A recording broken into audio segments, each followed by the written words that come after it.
Hello and welcome to this Tuesday episode of the On the RotoRadar NBA DFS podcast. My name is Joshua Riemer. I'm joined by none other than the man, the myth, the legend, Jared Block on my right. Jared, how are you doing on this fine Halloween, sir? Doing great, man.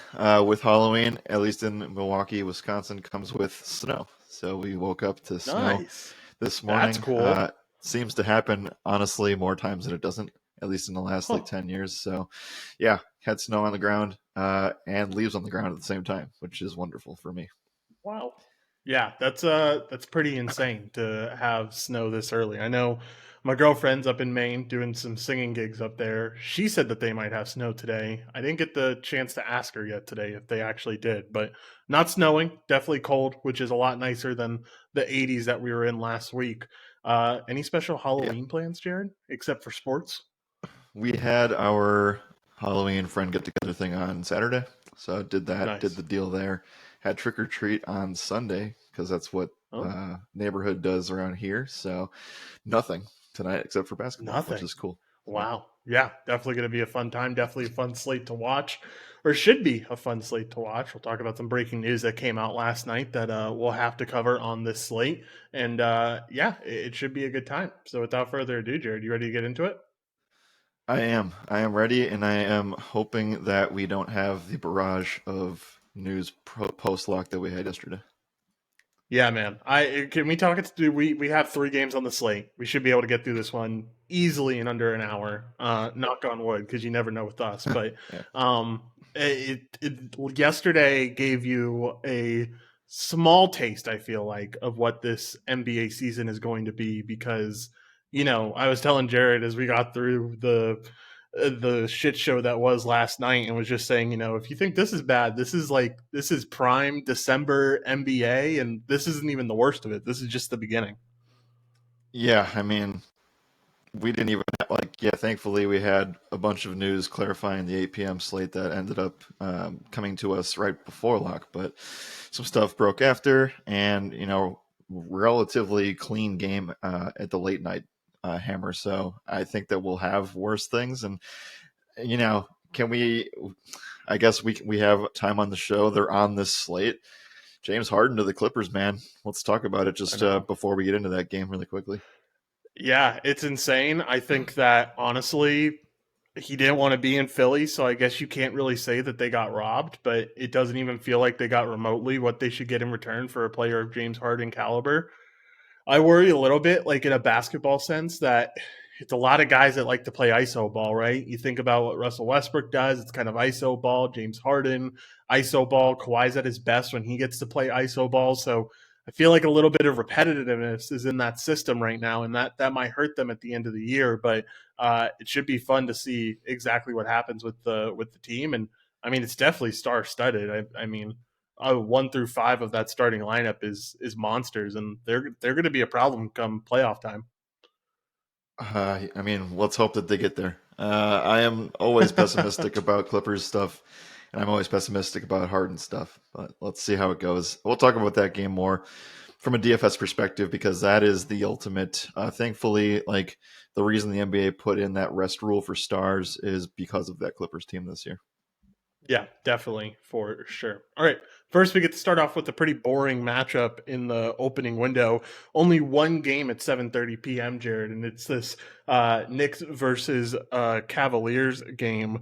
Over under set at 212.5, easily the lowest number on the day, and the Knicks are 3.5 point favorites on the road right now. Injury wise, we know a few names that are going to be out for this Cleveland team. We know that Darius Garland's going to be out. We know that Jarrett Allen is going to be out, but we don't know the status on guys like Karis LeVert, who's dealing with a hamstring injury, and also Donovan Mitchell, still questionable with his Yep. hamstring injury. So I guess we have to start with the Cleveland side. It's the more exciting side anyway to start off with all these injuries.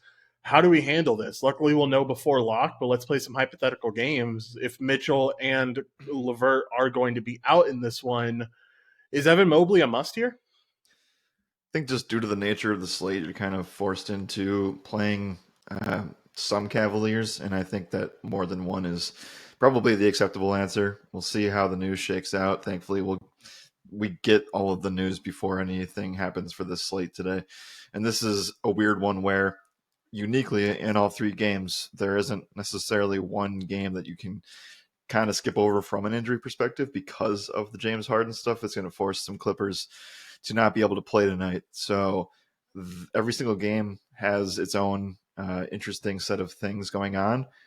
And I think that both teams in this Knicks Cavs game need to be talked about for a variety of reasons. I think the Cavs team defense itself gets a little bit worse depending on what happens here. Obviously, no Allen's going to make things that much tougher.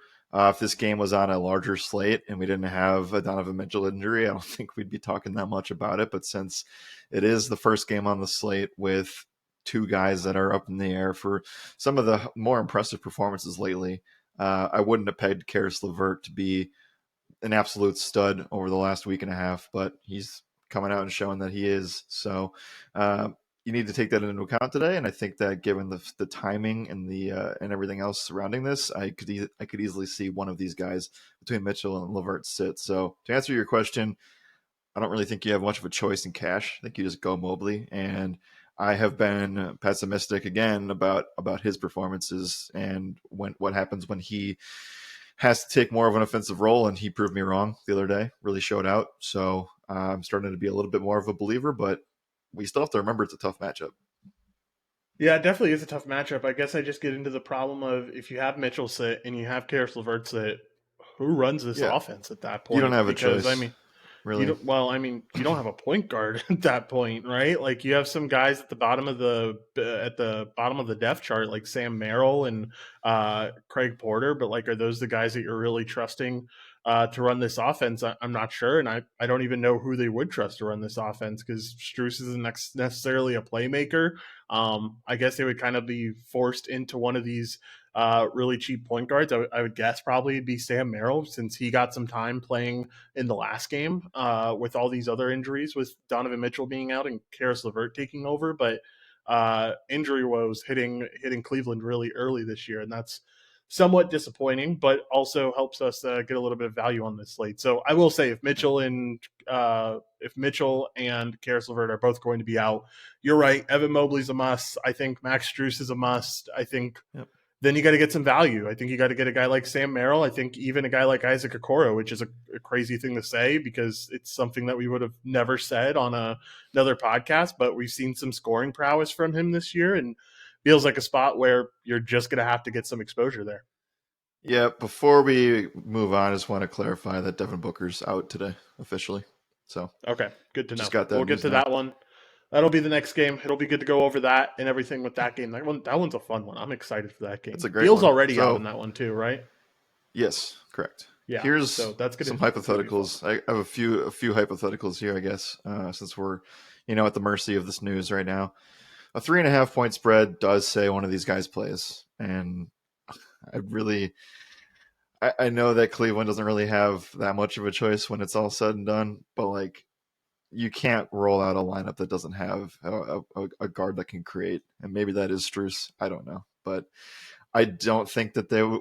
I find it hard to believe that Merrill or somebody down like the Merrills or even the Craig Porters of the world would start. You'd want Ty Jerome in here, but he's going to miss tonight with an ankle. So I don't know, man. I don't know what they would do. I would feel like Struce and Mobley would be the guys, but then you'd get into concerns about this game even staying close. So given the Yeah. fact that Mitchell has the hamstring and he missed the last game, and that has been a little bit of time at least. That game was on Friday, so he's had a couple of games or a couple of days to kind of rest up here.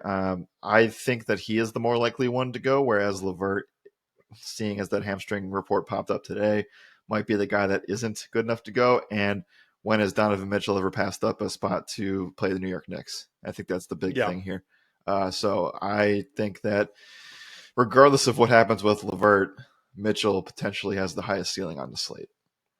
Yeah, I can get behind that. I do really like the Mitchell spot if he ends up playing. I think there's a very good chance that both of them end up playing in this one, and everything we just talked about is a moot point by the time we get to the slate. Both took part in shoot around today. Both remain questionable after the shoot around. I think there's a good chance that you see both play. If both end up playing, then I think Mitchell's a great option. I think Struess is someone I'd be willing to go back to the well to as a solid option, and I think I'd be willing to fade the Mobley spot. I mean, it's a tough matchup against Mitchell Robinson. Yeah, They just it's going to be.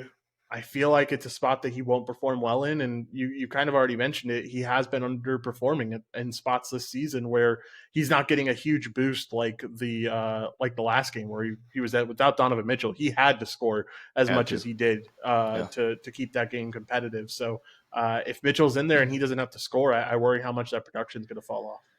You also go from a Cavs matchup against the Pacers, who are going to rank top 5 in pace this season, to one where I feel like the Knicks will continue to rank at one of the bottom clips in pace. So, yeah, I think that, a lot of things can go up in the air. And maybe if Mitchell's in, like you said, that is potentially somewhat of an edge today. I think that Mobley at 6,200, like he was at the beginning of the season, you would have had to play him in this spot here and not think about it twice. But at 8,100, I mean, if he gives you 40, it's fine. But again, like you're looking for, especially on slates like this, like you just need guys to overexcel, and I don't think that he's going to be in that spot necessarily if Mitchell is in.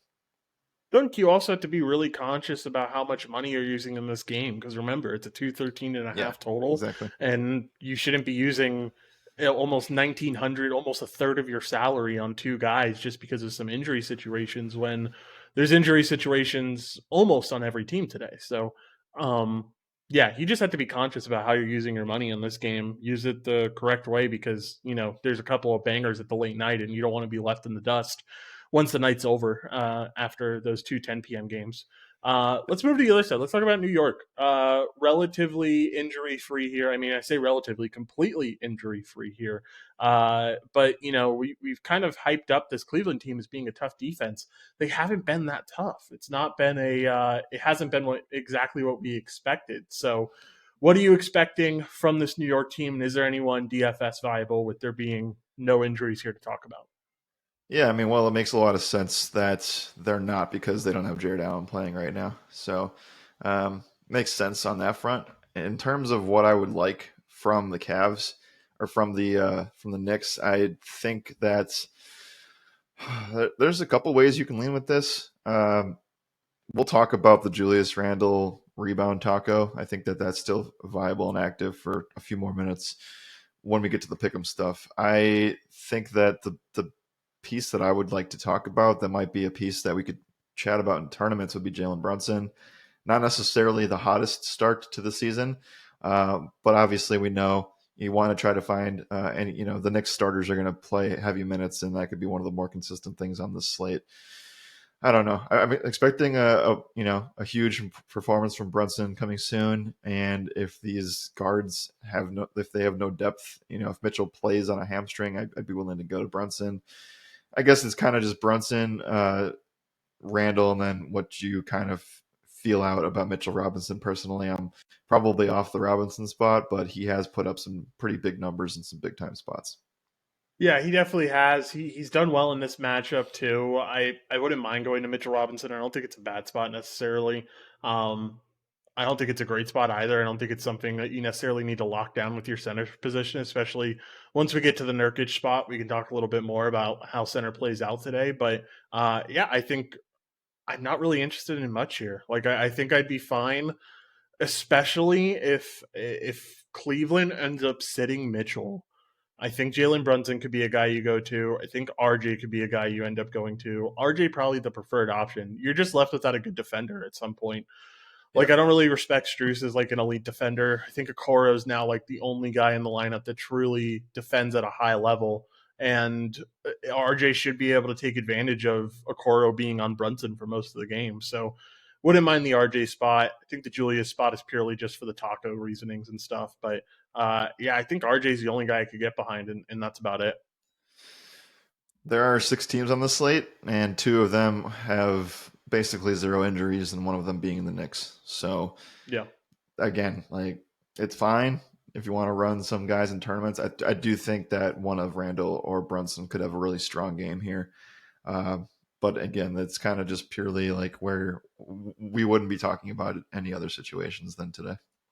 Yeah, for sure. All right. Anything else in this game? If not, let's move on to pickup stuff.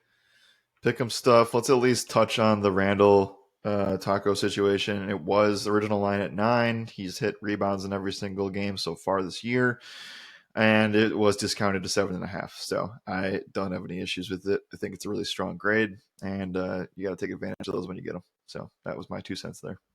Yeah, for sure. I'm just gonna go check out at our friends over at Prop.Cash. I know you kind of do this on Twitter every day when we get tacos, but over the last 30 games, he's covered this number 63% of the time. Over the 2022-2023 season, he covered it 76% of the time. Seems like a solid number. Again, we kind of talked about it. The Cleveland situation, they're pretty small at this point with how Yep. with just playing Mobley and Dean Wade. I mean, Wade's fine as a power forward. He's not necessarily big enough though to be like a normal power forward, especially against a Randall matchup. So I could see Randall getting these 7.5. I definitely don't mind the spot here for sure. All right. Anything else here? If not, let's keep it moving. I don't like any other props. I think you need to wait and see what happens with Mitchell and Levert before you bet on anything here. Yeah. Underdog has Mitchell, and that's it, I think. Let me just check here. Yeah, they only have Mitchell, so that's kind of where I lean too. I kind of feel like he's the guy that would be in play there, and I don't really like. I think anything is fine, really, but I would like a fancy number, and if it was around 50, I would take it if it was there. I think he's gonna. Again, my consensus is that I think he's gonna play, but we're still very very far away from knowing that. Yep, for sure. All right, let's move on into the next game, the highest total game on the slate as well. It happens to be the San Antonio Spurs taking on the Phoenix Suns here. Currently, the Suns are 6.5 point favorites. Over under is set at 225.5. Let's start on the San Antonio side. You mentioned that there was two teams that are fully healthy. This happens to be one of them in the Spurs. I mean, it's just like it's hard to do any analysis here when I feel like a blowout is really like possible, especially I know Vegas doesn't point to it, but like I don't know.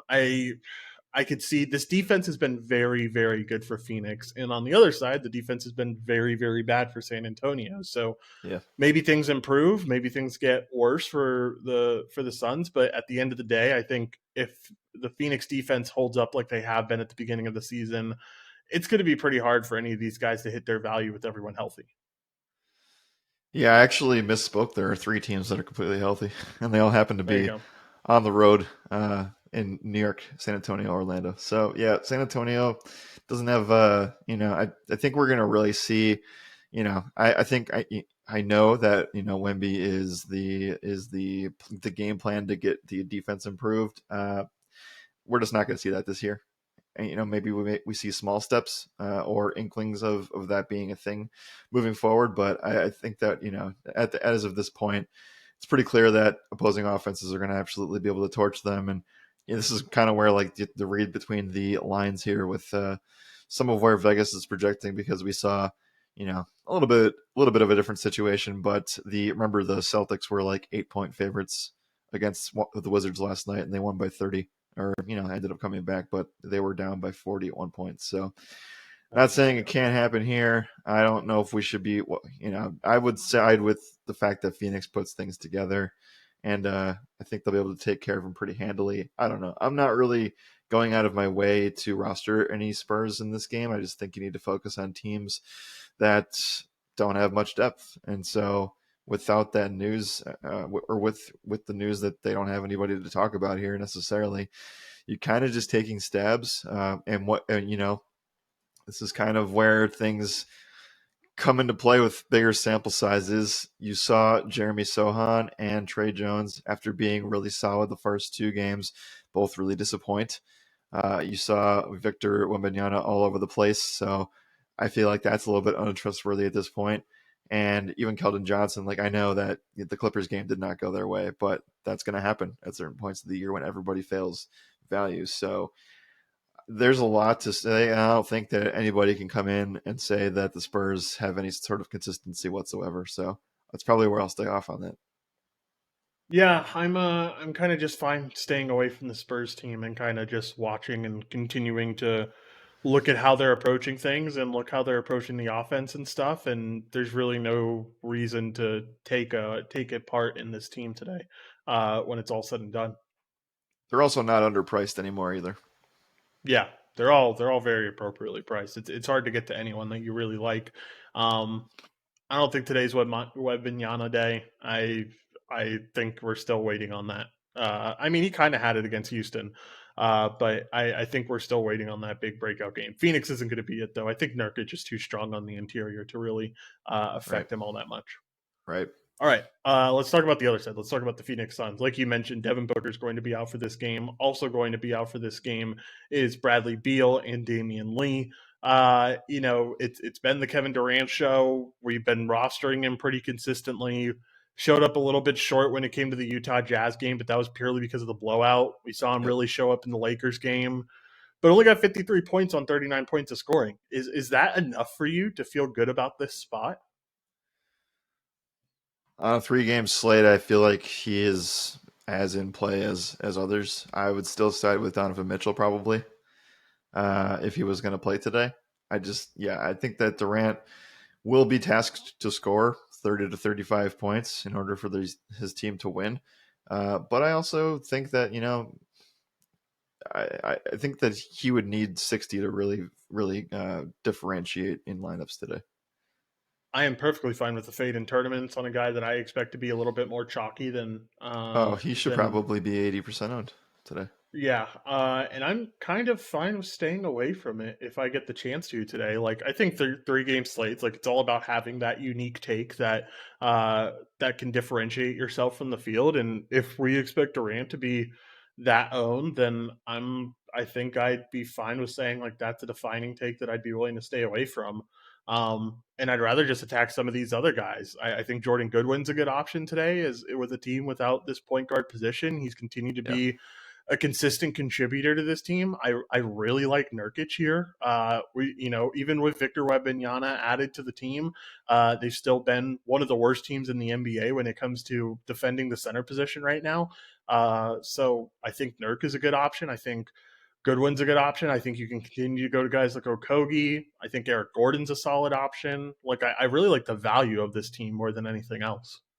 Yeah, I do too. I don't think there's many issues with that. I think that you have to play 3 Phoenix guys tonight, and it all kind of depends on what happens with the Cleveland stuff.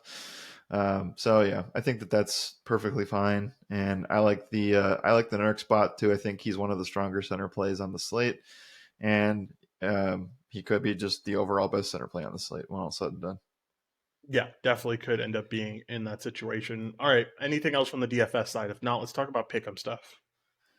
I guess the last thing I want to mention is like I think there's a real shot, and again, this is 100% on Mitchell playing in Cleveland. There's a really good shot that Nurk could outscore Evan Mobley, just straight up. I think that there's a spot where Yeah. if Mobley isn't tasked to be an offensive presence today as much as he was the other day, and he gets you that 15, 16 points that he loves to sit in, then he gets and finishes with like 32, 35 fantasy points, and Nurk could have 40 today. Yeah, I can certainly get behind that. All right, let's talk about the pick'em side. Anything stand out to you on this Spurs team that you like? No. Um, actually, well, I mean, I don't really want to play this game necessarily, but I'm actually sort of okay with taking some unders of Victor where it makes sense. Right now, the lines are kind of low, so I actually think like taking unders for him in tough matchups could be a thing. And you got to find numbers that don't include blocks and steals. So maybe an under of 24.5 points, rebounds, assists, and hoping he has a low scoring night would be a thing.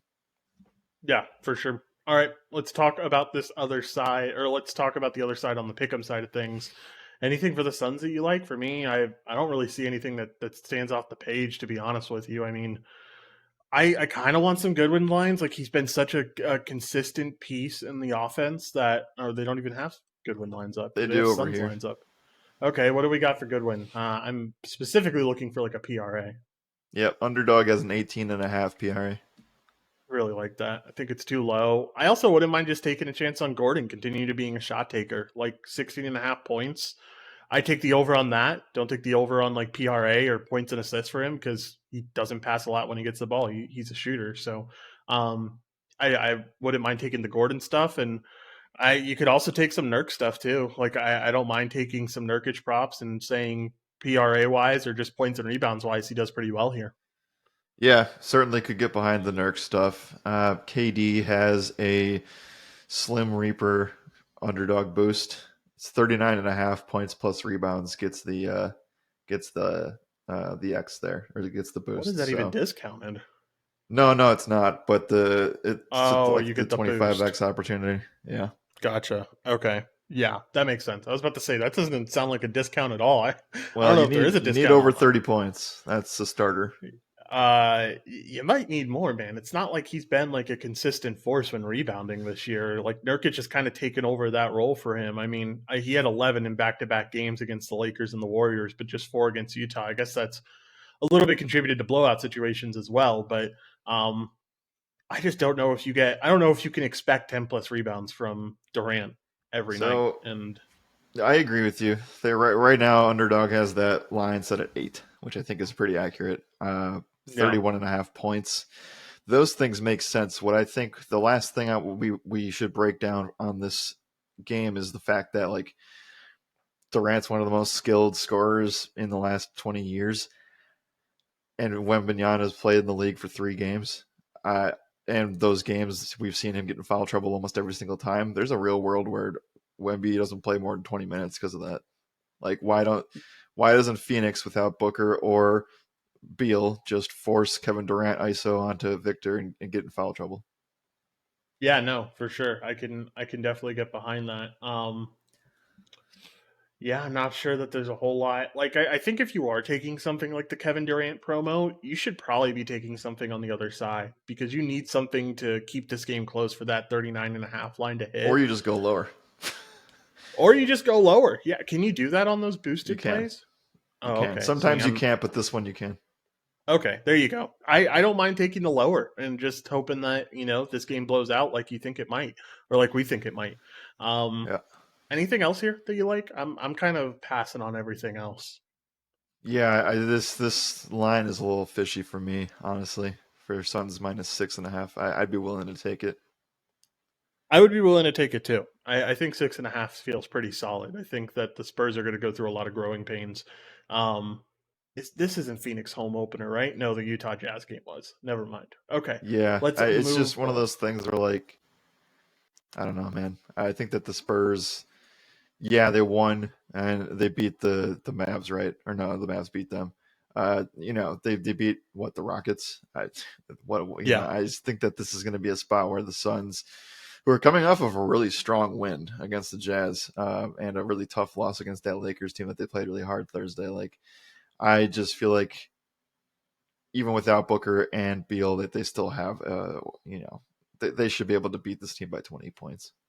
yeah, I would tend to agree there. All right, at the very least by 10 points. Let's move on into this next game. Last game of the slate is going to be the Orlando Magic facing off against the LA Clippers. Clippers are 6-point favorites at home. Over under set at 220.5. Let's start on the Orlando side because this is the easier side to break down when it's all said and done. No interest. I don't feel like it needs. You don't need to go that in depth here. At the end of the day, Clippers defense is pretty solid. This Magic team just I don't. We kind of talked about it yesterday when they played the Lakers. Too many mouths to feed. Way too many mouths to feed. And, maybe I didn't get my prediction right last night, because honestly, I couldn't tell what the ownership percentage is, but that's a different story entirely. But I don't think that like this is the slate where Paulo's going to be like 40% owned, and I just don't, Yeah, I won't understand it. Not only is he in a bad matchup with Kawhi, there's just nobody injured on his team, so I can't get there. People will play it today. I have zero interest in that. So, but yeah, outside of that, nobody's in play for cash on this team. I could see one guy getting there, and that would probably end up being, or potentially being, Wendell Carter's spot. And that's only because the price tag is a little bit too low and he hasn't necessarily emerged yet. But I do think that if Zubac were to miss, and we can talk about that on the other side, that he would be a candidate to really succeed there.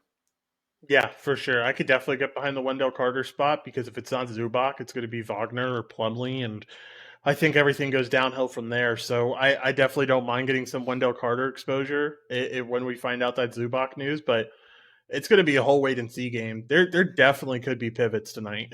There Yeah, probably yeah, will be pivots tonight. yeah. Just depending on what the Clippers end up rolling out, or maybe they give it to us early and are nice to us. But I highly doubt it. So yeah, we're gonna have to kind of wait and see on some of these pieces of news, and that's going to be a little frustrating tonight. It will be. Let's talk about the Clippers. We can spend more time on the James Harden trade because not only is James Harden and a few really interesting pieces from the Sixers coming over, including PJ Tucker and a really young, impressive rookie that could develop into something crazy. The Clippers are going to have guys inactive tonight that are going to show up in the player pool that are not playing in this game. So they are now left with, I would have to see the exact number, but it's definitely like less than 12 available players. And then there's obviously guys that are injured currently. So, um, yeah, let's break it down, man. I'll grab the actual trade stuff in front of me, but like give your initial thoughts on how we should approach this tonight. Yeah, it's kind of going to be a spot where I think you have to get some exposure to this Clippers team somehow, some way. I wouldn't say like it's a great matchup or anything against the Orlando Magic, but just the amount of secondary pieces that you have missing, I'd have to go look at it myself again to see exactly what the number is and who exactly they are. But you're just missing backup guys in multiple categories now, and so I would expect some of these guys to play more minutes. Those guys being Kawhi, Paul, Westbrook, Norman Powell, and I think because of that, you have to have some interest in basically all of them. I don't think there's a guy here that I necessarily hate. Yeah, I mean, I think you take your pick at. I mean, maybe you can play multiple. I guess.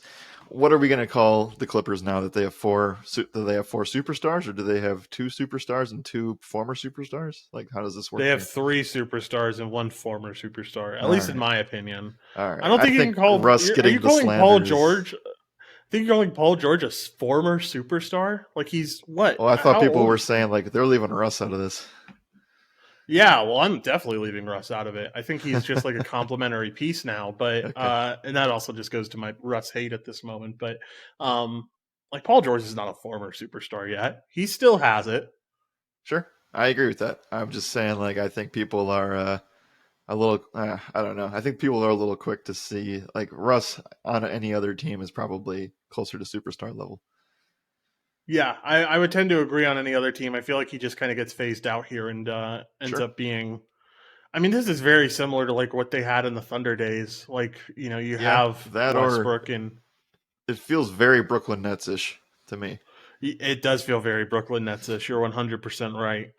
It feels very top heavy now. Like I know they kept Terrence Mann, which they're super happy about. Honestly, I would have given up Terrence Mann to kind of keep some of these pieces. So here are the pieces that got traded away: Marcus Morris, Nicholas Batum, Robert Covington, KJ Martin, and then a whole bunch of draft stuff. But for our purposes, what matters is that Marcus Morris left and some of these other guys left, and these are just some guys that were playing some decent minutes too. Yeah, I mean you're gonna have the void left from Morris, Batum, and even if like let's say Morris and Batum were out, Covington was gonna get 10 to 15 minutes of that. KJ Martin, we didn't really see much of this, so he's kind of just in the mix there. Giving up, I think, a lot for a James Harden that I know will be committed to play, but like, man, interesting situation there because now your depth, you're going to be forcing, and again, like this is 100% focused on them staying healthy long term, and also just the fact that you got four guys in their 30s that are going to be asked to play 40 minutes a game in the playoffs. How long is that going to be able to work? I don't know, but it'll be exciting to see. I told a friend that normally we say we like rank our NBA trades first glance by saying how many bags of popcorn this is, and I told him that it's the whole box. Yeah, it's definitely the whole box. It's a fun trade for sure. Just to give you guys an idea of how many minutes these guys play, or how many minutes are kind of left up for grabs now. Robert Covington, in their last competitive game, I don't think blowout games should count in this analysis. So, last Correct. competitive game, which is against the Utah Jazz, Robert Covington had 20 minutes and Batum had 30 minutes. So, that's potentially like 50 minutes that you're giving up that you need to now ask someone to take over. And, Kawhi, Westbrook, and George are kind of all at their limit. All three of them played almost 40 minutes. Oh, snap. Sorry, I just saw Yeah, Niners news. I'm we can excited. break it. Uh, Just finish your thought, and then we can talk about it. yeah. So I don't know how to think now. Kawhi, Westbrook, and George all playing 35 plus minutes. I think that you're going to have to ask guys like, oh man, it's going to be tough because you don't even have that many big men left on this team. But Bones Highland could potentially take over some of these minutes, but it's just like he's not big enough to take over the Batum minutes. So like you could see Mason Plumlee fit in there a little bit more. You could end up seeing Plumlee and Wagner together. You could see Wagner playing a little bit more power forward in this role. I'd actually be interested in some Wagner stuff today. I think that's where I'd lean. And I think at center, I mean, if Zubac does end up sitting, you could very well just go Mason Plumlee and feel really good about it.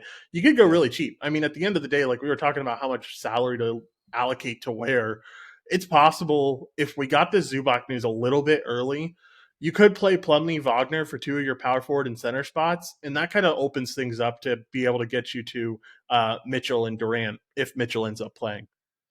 We'll dive back into this later. Final thoughts on that specific piece.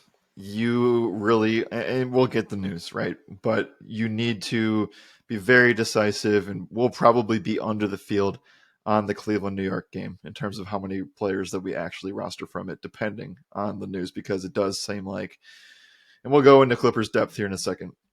You probably have to have six positions open late night, like 10 p.m. Plus. So that's that. But yeah, let's break the news. I'll give you the chance. It's been about 30 seconds, so you've had some time to breathe a little bit. Yeah. But it's NFL news, so if you're not an NFL head, sorry, but today's trade deadline day, so we have to do this.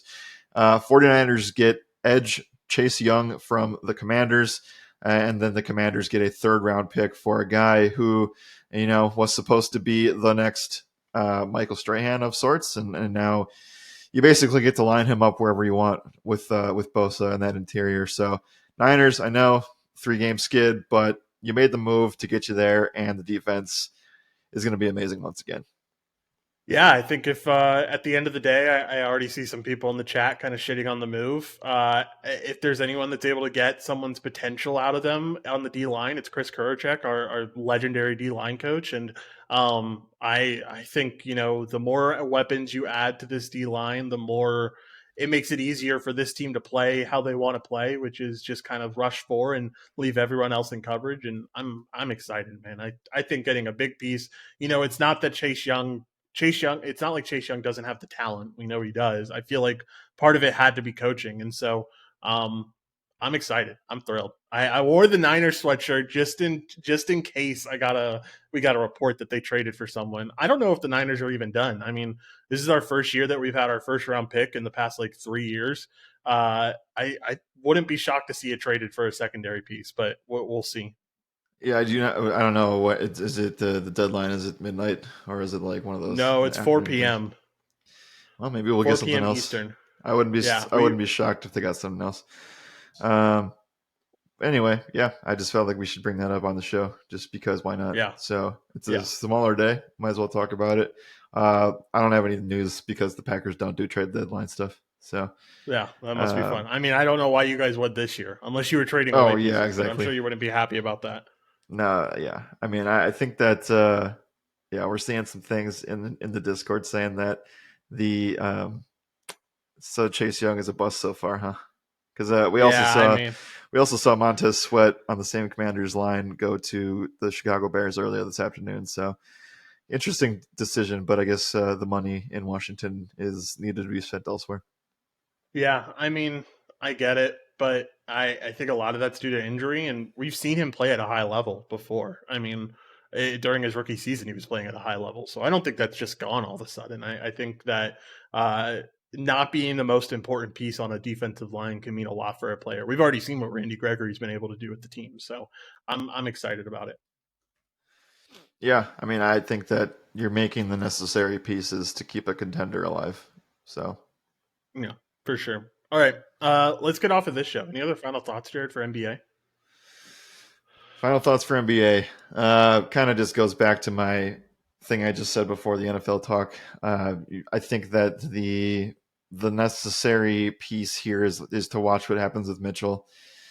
I don't even know if the Levert thing is absolutely not that necessary. If Mitchell plays, he's just one of the better plays on the slate. And I think using that money, while it kind of could be painful, is worth it in that situation. But I just wanted to end the show by talking about the depth for the Clippers here.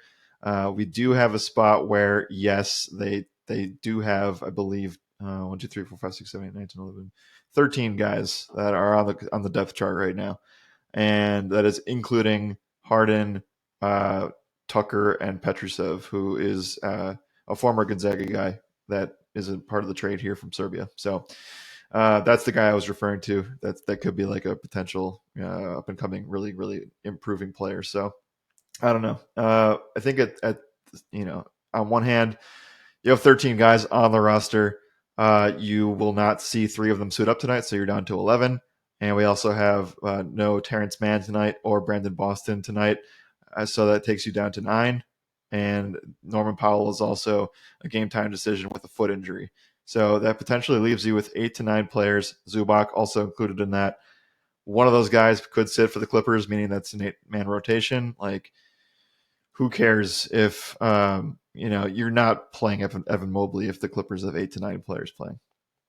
Yeah, for sure. There definitely has to be a lot of Clippers in your lineup, and hopefully we get some news on some of those injury reports. But we're just gonna have to wait and see for that. Expect some pivots. That's my final takeaway from the whole show. Expect some pivots on this slate because I'm sure this Clipper news will affect a lot of what we do this on tonight's slate.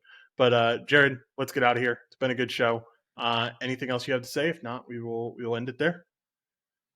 Uh, no, I think that trying to guess props is pretty tough for this last game. So, a really, really small board today that's going to be, we're going to just have to make calls based on injury news. And that's not necessarily the greatest place to be, but we have enough data with some of the Clippers stuff going on, with some of the Suns stuff going on this year that we'll be able to make those calls pretty easily. But I know that we didn't give very many prop selections on the show.